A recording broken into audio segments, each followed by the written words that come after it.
On the other news, it's not the rain from above to worry about. It's the slimy, slippery, and cakey mud on the ground which adds up to the aggravation. Nonetheless, the surviving loved ones of the deceased will endure whatever it is in their way just to get where their departed lay on this most solemn day for some reminiscing and prayer. As PTV's Dennis Osorio tells us live in a graveyard in Polo, Valenzuela.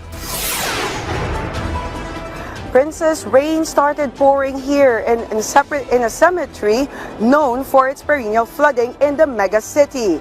The rain has stopped now, but the area has gotten even more difficult to navigate and the mud even thicker.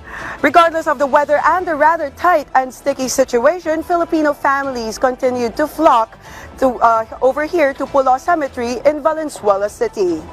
To get through the mud and the flooding, most of the makeshift bridges are made of wooden planks and sandbags. One of the cemetery's caretakers, Baby, stressed there has never been a year the cemetery was not flooded, to the point the flood waters have been a peril.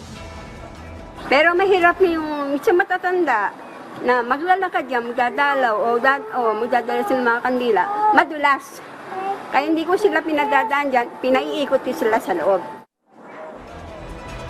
Such situations are not seen as obstacles, as visiting one's loved ones is more important during the days of the dead. The 2 days of the year dedicated to celebrating, remembering, and praying for the lives loved and lost ahead of ours. Just like the Santiago family, November 1st of every year is seen as an opportunity to celebrate and an excuse for a reunion. We start to prepare like in October 1st, we try to do the repainting, check all the damages, and put all the gardening all together, because we know that our families, my friends, ng nanay at tatay ko, are coming to visit them. Miss Gina added this is one way of giving thanks to their relatives and ancestors who've left them with wisdom and values. But flooding in this area cannot be avoided, so they have no choice but to adjust. Items and memorabilia elevated, and the mausoleum renovated and elevated as well. Such as the recent Typhoon Karina when the floods were waist deep. Damage is a damage, so we live with it.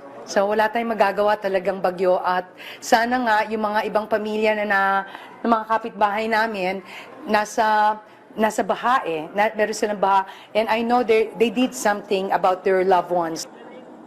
Princess, the first 2 days of November is treated with solemnity, but it is clear that in the Filipino tradition, it is a celebratory time for most Filipinos as we gather together and have a reunion. It is also that time when we celebrate the lives of our dearly departed loved ones because of our familiar culture. Denise Osorio from PTV Manila for Balitang Pambansa. Many thanks, Denise Osorio.